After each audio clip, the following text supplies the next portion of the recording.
हाय friends, welcome back. तो video है Manipur is burning, here's to truth, Manipur riots reason. तो अब तो खत्म नहीं हो गए, रुक नहीं गए हैं मेरे ख्याल से, शायद सॉल्व, मेरे को तो यही वो लगा तो हमने था देखा ही solve। था कि वो प्रोटेक्शन की वजह से हुआ था। ट्राइबल्स का के लिए जो प्रोटेक्शन है और जो मेजॉरिटी थी उसको भी ट्राइबल स्टेटस मिल रहा था।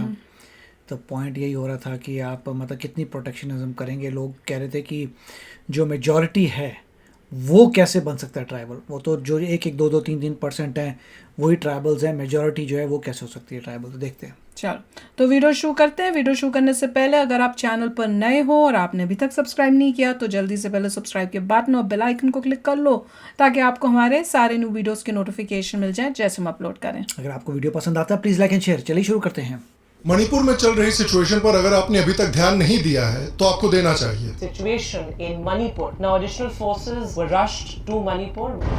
Scenes of destruction in India's northeastern Manipur state.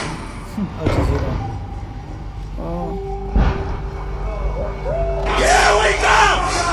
We are indigenous people!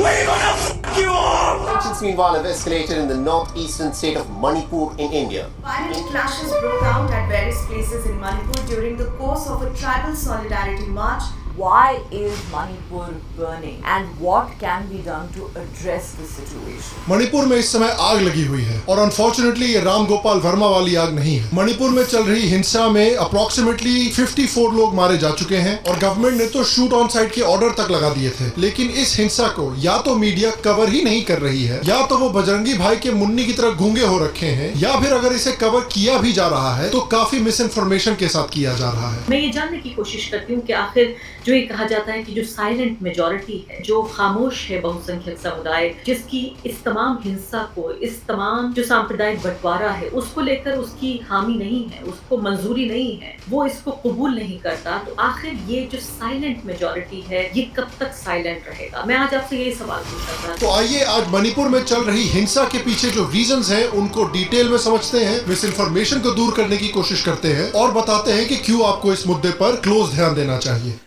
और अब सिचुएशन ठीक हुई है कि नहीं हुई है? हमें तो लगा था कि कंट्रोल कर लिया है।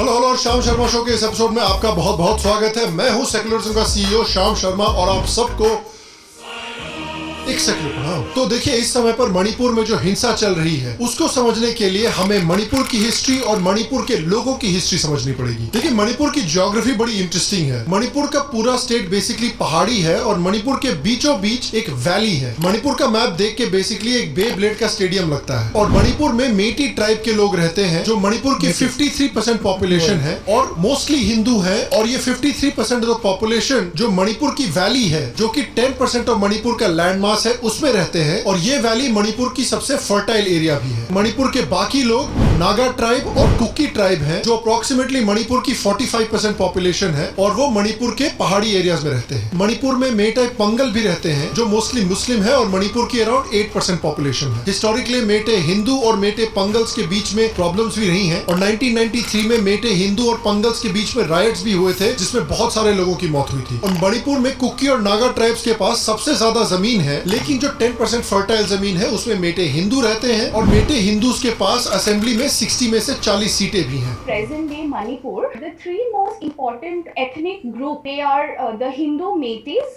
who are primarily concentrated in the valley and they are the most dominant numerically and the Christian Naga communities, they are mainly the residents of the hills. The Kukis of Manipur are relatively smaller in number and almost all groups of the Nagas and the Kukis in Manipur, they have adopted Christianity as their religion. In fact, Manipur में Hinduism की पुरानी history है। सबसे पुरानी recorded history 8th century तक जाती है और मणिपुर के हिंदू राजाओं ने 1704 में हिंदुइज्म को मणिपुर का ऑफिशियल रिलीजन भी घोषित किया था। इनफैक्ट मणिपुर की जो रॉयल फैमिली है उसके जो फर्स्ट मेटे राजा थे जिनका नाम था नोंगदा लेरेन पखनबा, उनका राज 33 AD से शुरू हुआ था और उनके बाद उनके 72 सक्सेसर्स ने मणिपुर पर राज किया है। तो मणिपुर के जो मेटे रॉयल फैमिली है वो इंडिया की सबसे लंबी रूल करने वाली डायनेस्टी है। हम अक्सर बात करते हैं कि असम में अहोम्स ने किस तरह से मुगल इन्वेजन को रोका था, उसी तरह से मेटी हिंदुओं ने भी सेंचुरी से अपने आप को ब्रिटिश और क्रिश्चियन मिशनरी से भी बचा कर रखा है।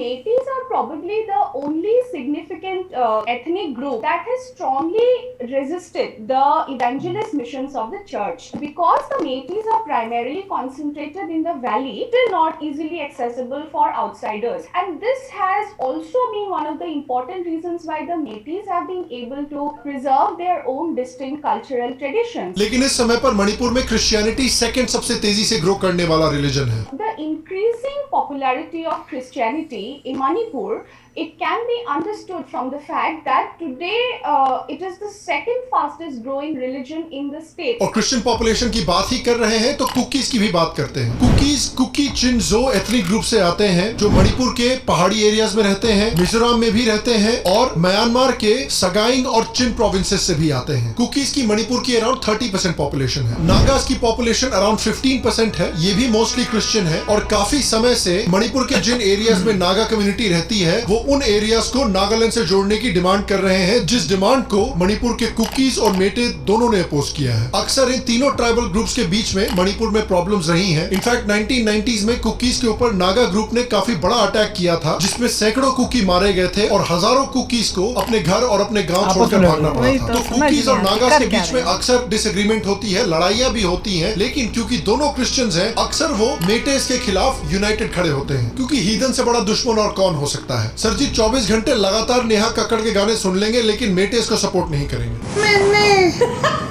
तो मेटे, कुकीज और नागास के बीच में जो प्रॉब्लम्स हैं वो इकोनॉमिक है, एथनिक है और रिलीजियस भी हैं। जैसा कि मैंने पहले बताया, कुकी और नागा कंप्लेन करते हैं कि जो मेटेज हैं वो नागालैंड की सबसे फर्टाइल जमीन पर रहते हैं, इसलिए वो एग्रीकल्चर का इस्तेमाल करके नागास और कुकीज से ज्यादा इकोनॉमिकली डेवलप हो रखे हैं। लेकिन उसके साथ साथ कुछ रिलीजियस इश्यूज भी हैं। तो शायद आप सोच रहे होंगे कि मणिपुर जो 200-300 साल पहले 0% क्रिश्चियन था, उसमें इतनी बड़ी क्रिश्चियन पॉपुलेशन आई कैसे? देखिए 200-300 साल पहले तक इन सारे ट्राइब्स के बीच में काफी कल्चरल एक्सचेंज भी होता था। हिस्टोरिकली कई सारे रिकॉर्ड्स प्रेजेंट हैं जो दिखाते हैं कि नागा और मेटे कम्युनिटीज के बीच में अक्सर शादियां भी हुई करती थी। और फिर आते हैं अंग्रेज। देखिए अंग्रेज बेसिकली ना वो पार्टी गेस्ट होते हैं जो बिना बुलाए आपकी पार्टी में आ जाते हैं, आपका सारा खाना खा जाते हैं और फिर पूरे घर को गंदा करके बिना साफ किए कट भी लेते हैं। तो अंग्रेजों ने जब इंडिया और मणिपुर पर कब्जा किया, उन्होंने मणिपुर में इमीडिएटली मिशनरी भेजने शुरू कर दिए, काफी सारे चर्चेज एस्टैब्लिश किए और मणिपुर में मिशनरी मूवमेंट के पीछे एक ब्रिटिश मिशनरी था जिसका नाम था विलियम पेटिग्रू। वो 1894 में मणिपुर आया और उसने कई चर्चेस और एक प्राइमरी स्कूल भी एस्टैब्लिश किया। ब्रिटिश गवर्नमेंट ने पेटिग्रू को काफी सारे पैसे दिए मणिपुर में क्रिश्चियन एजुकेशनल इंस्टीट्यूशंस एस्टैब्लिश करने के लिए, और इस पैसे, इस पावर और इन एजुकेशनल इंस्टीट्यूशंस का इस्तेमाल करके पेटिग्रू और उसके मिशनरीज ने मास कन्वर्जन एक्टिविटीज मणिपुर में शुरू की। I am standing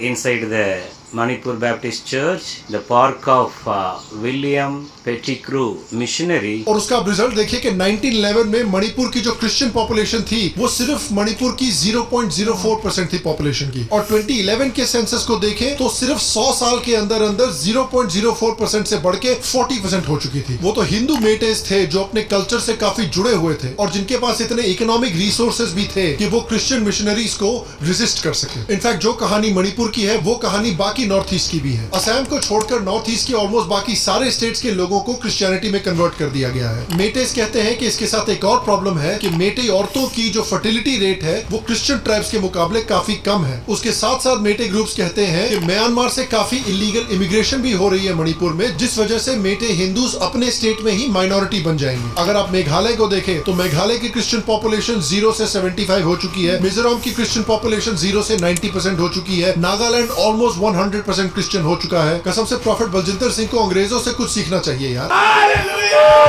तो हमने मणिपुर की सोसाइटी और मणिपुर के लोगों के बारे में थोड़ी सी इंफॉर्मेशन जानी। अब जानने की कोशिश करते हैं कि जो इस समय हिंसा चल रही है उसके पीछे क्या कारण है। तो देखिए मेटी कम्युनिटी कहती है कि ब्रिटिश राज में उनको शेड्यूल्ड ट्राइब्स का दर्जा दिया गया था, लेकिन क्योंकि वो हिंदू थे, इंडिपेंडेंस के बाद उनका शेड्यूल्ड ट्राइब्स का दर्जा उनसे छीन लिया गया। और शायद आप जानते ही होंगे कि किसी भी कम्युनिटी को शेड्यूल्ड ट्राइब का दर्जा मिलने पर कुछ बेनिफिट्स मिलते हैं, जैसे कि पंचायत में उनके लिए सीट्स रिजर्व की जाती हैं, असेंबली में उनके लिए सीट्स रिजर्व की जाती हैं, लोक लोकसभा में भी उनके लिए सीट्स रिजर्व की जाती हैं। और टर्म लोन, आदिवासी महिला सशक्तिकरण योजना, आदिवासी शिक्षा ऋण योजना जो कि एक एजुकेशन लोन स्कीम है, micro credit scheme, tribal forest developers empowerment scheme, इन सब स्कीम्स का फायदा शेड्यूल्ड ट्राइब्स को मिलता है, जो कि इस समय मेटे ट्राइब्स को नहीं मिल रहा। उसके ऊपर से मेटे ट्राइब्स का कहना है कि 1960 में मणिपुर लैंड एक्ट पास किया गया, जिसके मुताबिक पहाड़ी एरियाज में रहने वाले जो कुकी और नागा हैं वो मणिपुर की वैली में जहां पर मेटे रहते हैं वहां पर जमीन खरीद सकते हैं, लेकिन जो मेटेज हैं वो पहाड़ी एरियाज में जाकर जमीन नहीं खरीद सकते। ये कैसा इंसाफ है मिलॉर्ड? और मणिपुर को बाकी भारत से जोड़ने वाला एक बड़ा हाईवे है जिसको नेशनल हाईवे 2 बोला जाता है। मेटेज का कहना है कि अपनी मांगों को मनवाने के लिए पहाड़ी एरियाज में रहने वाले जो कुकी और नागा हैं वो अक्सर नेशनल हाईवे 2 को ब्लॉक कर देते हैं, जिससे कि मणिपुर पर बहुत सारा इकोनॉमिक प्रेशर बन जाता है। The All Manipur Tribals Development and Grievances Forum, or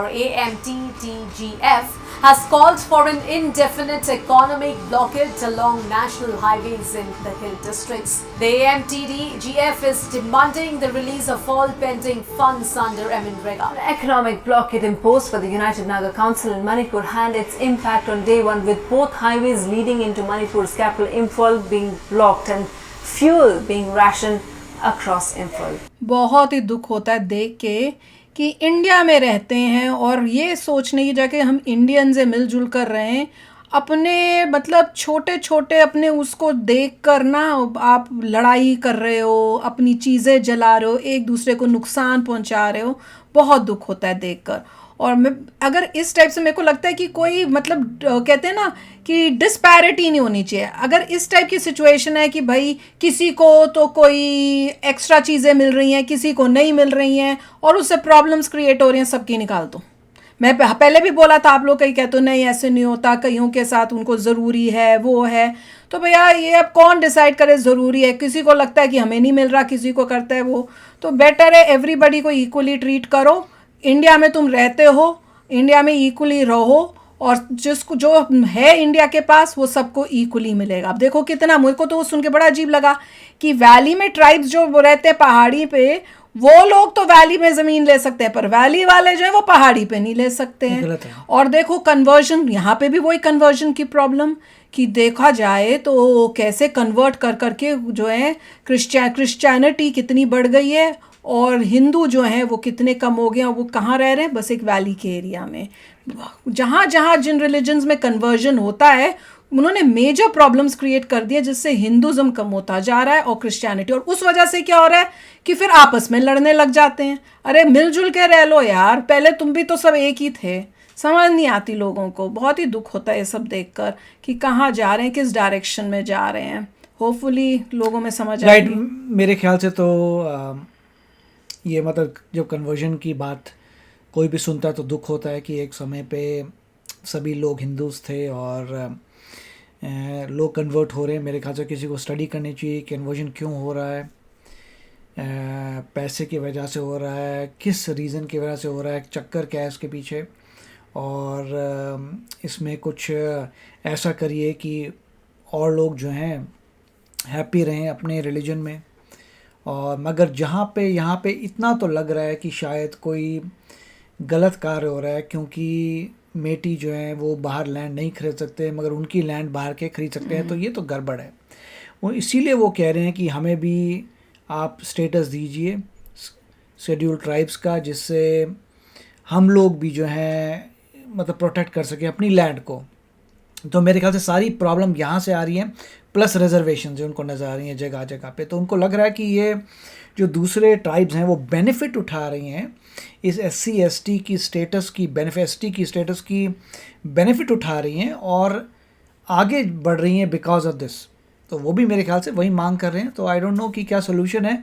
मेरे ख्याल से यही है, जहाँ जहाँ लग रहा है कि दूसरे लोग एडवांटेज उठा रहे हैं उसको बंद किया जाए, उसको हटाया जाए।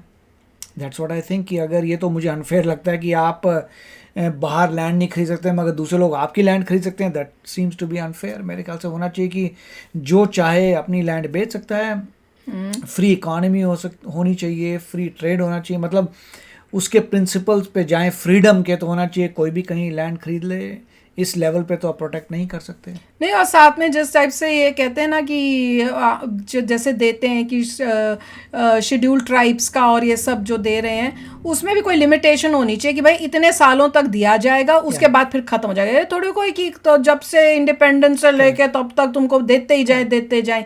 एक टाइम होना चाहिए कि देखो तुम्हें 5 साल 10 साल तक देंगे अपनी मेहनत से, उसके बाद तुम आगे खुद बढ़ो। तो वो भी होना चाहिए कि बाकियों के जिनको नहीं मिल रहा उनको तो नुकसान हो रहा है ना, उनके साथ तो इनजस्टिस हो रही है। तो आप भी शेयर करना अपने थॉट्स। चलते हैं, मिलेंगे नेक्स्ट वीडियो में बहुत ही जल्द। Till then take care and bye bye. तो अगर आप मेरे इस चैनल पे नए हो तो जल्दी से सब्सक्राइब के बटन को हिट करो और बेल आइकन को क्लिक करो ताकि आपको मेरा जब नया वीडियो मैं लगाऊं आपको उसके बारे में जल्दी से पता चल जाए।